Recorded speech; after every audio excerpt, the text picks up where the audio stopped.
Selamat malam, selamat hari Sabat. Kita patut bersyukur kita masih punya satu kesempatan untuk belajar firman Tuhan sepanjang hari Sabat yang suci ini. Marilah kita berdoa lebih dahulu. Maha besar Allah Bapa kami dalam surga, Allah yang kami sembah, kami puji dan kami muliakan. Bapa, terima kasih dan syukur atas penyertaan Tuhan sampai saat sekarang ini. Kami masih mempunyai satu kesempatan untuk belajar firman-Mu. Biarlah ini menjadi sukacita kami dan kemuliaan bagi nama Tuhan. Mengampuni semua kekurangan kelemahan kami ya Tuhan. Semua ini kami mohon di dalam nama Yesus, Tuhan dan Juru Selamat kami. Amin. Baik, pelajaran kita pada hari Sabat ini yaitu pelajaran yang ke-7 yang berjudul Perjanjian di Sinai. Kita akan mengulang sedikit apa yang telah kita pelajari beberapa hari yang lalu. Setelah selama 400 tahun tinggal di Mesir, yang agamanya mengajarkan bahwa keselamatan dibeli dengan pekerjaan-pekerjaan tangan mereka, Israel kehilangan pandangan tentang siapa sebenarnya Allah. Mereka percaya bahwa keselamatan timbul dari jasa mereka sendiri, bukan dalam hubungan pribadi dengan Allah. Karena kasihnya kepada umat manusia, sehingga Allah digambarkan sebagai burung raja wali.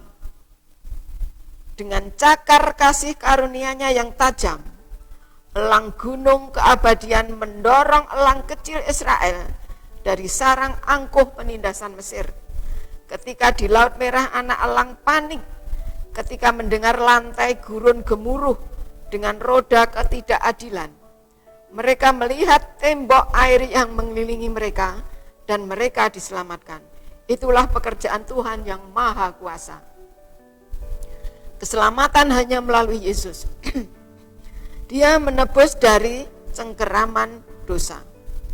Setelah Israel diselamatkan dan tiba di Sinai, mereka harus bersiap-siap untuk menerima perjanjian Tuhan. Dan itu adalah perjanjian yang keempat. Yang pertama Adam, kedua Nuh, ketiga Abraham, dan yang keempat perjanjian Tuhan dengan umatnya di Sinai. Allah sendiri yang mengucapkan dan menuliskan dengan jarinya 10 hukum di atas loh batu. Tuhan akan menebusnya dari perbudakan dosa.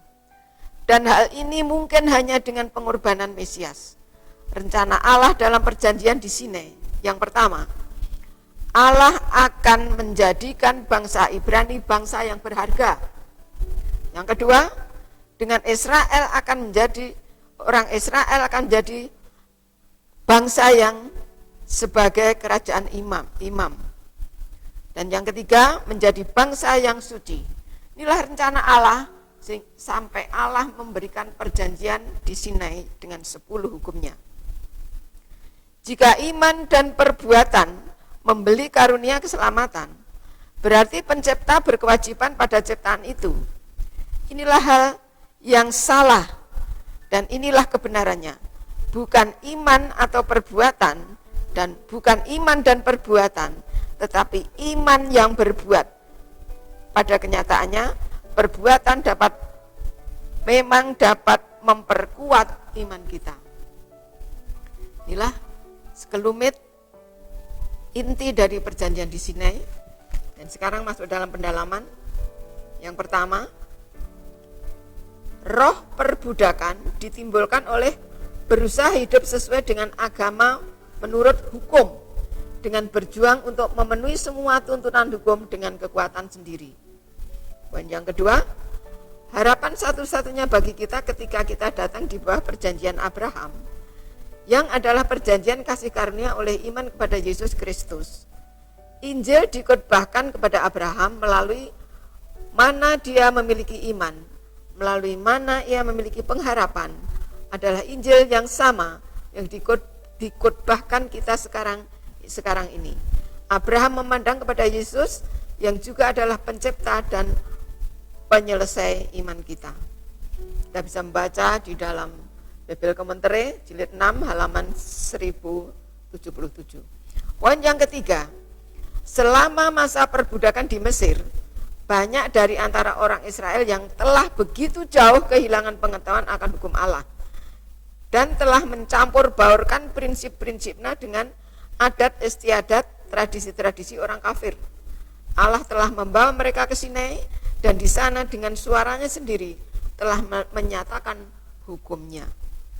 Sebagai ringkasan, yang pertama, perjanjian yang dibentuk Allah dengan orang Israel di Sinai adalah perjanjian kasih karunia. Yang kedua, setelah diberikan bukti yang berlimpah tentang kasih karunia dan pemeliharaannya oleh satu kelepasan yang luar biasa dari perbudakan Mesir, Allah mengundang bangsa itu ke dalam satu perjanjian dengan Dia yang akan mempertahankan dan mengusulkan kebebasan mereka. Poin yang ketiga, meskipun Israel membalas dengan tegas mereka kekurangan iman yang sejati yang didorong oleh kasih. Sejarah akhir Israel menunjukkan bahwa sebagian besar dari mereka gagal mengerti sifat sesungguhnya perjanjian itu dan merusaknya dengan satu sistem keselamatan oleh perbuatan. Poin yang terakhir, kita tidak perlu mengikuti kegagalan orang Israel dan mengabaikan kasih karunia ajaib yang telah ditawarkan kepada orang-orang berdosa. Luar biasa judul pelajaran kita mengenai perjanjian di Sinai. Tuhan betul-betul mengasihi umatnya dengan berbagai cara untuk membawa umatnya yang terlalu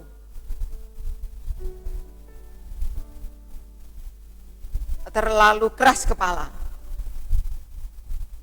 Tuhan sampai diberatkan sebagai burung raja wali yang senantiasa mau mendidik anaknya mulai dari kecil sampai dia bisa terbang sendiri. Tuhan pun demikian, tidak kurang-kurang dengan berbagai jalan. Tuhan rindu membawa umatnya yang senantiasa memberontak dan melawan Tuhan. Tapi Tuhan tidak putus asa. Tuhan tetap pada akhir zaman ini mempunyai satu benih Ibrahim yang menuruti hukum-hukum di Sinai sampai sekarang. Walaupun hanya sedikit, mungkin hanya beberapa gelintir orang, rencana Tuhan untuk menciptakan manusia tetap akan terlaksana, yaitu Tuhan akan hidup bersama-sama dengan ciptaannya di kehidupan yang kekal nanti. Inilah satu pelajaran yang perlu kita renungkan di dalam setiap pikiran kita. Bila mana kita rindu untuk belajar lebih dalam, kita patut membuka Alkitab kita di dalam pelajaran mengenai hukum-hukum Tuhan yang di Sinai. Itulah satu pelajaran yang sangat indah bila mana kita mempelajarinya. Pada waktu semalam kami membaca apa yang ada di dalam Alkitab, rasanya kami rindu sekali untuk tetap setia kepada Tuhan, walaupun pencobaan-pencobaan selalu datang, bergilir, berganti, sehingga melemahkan iman kita.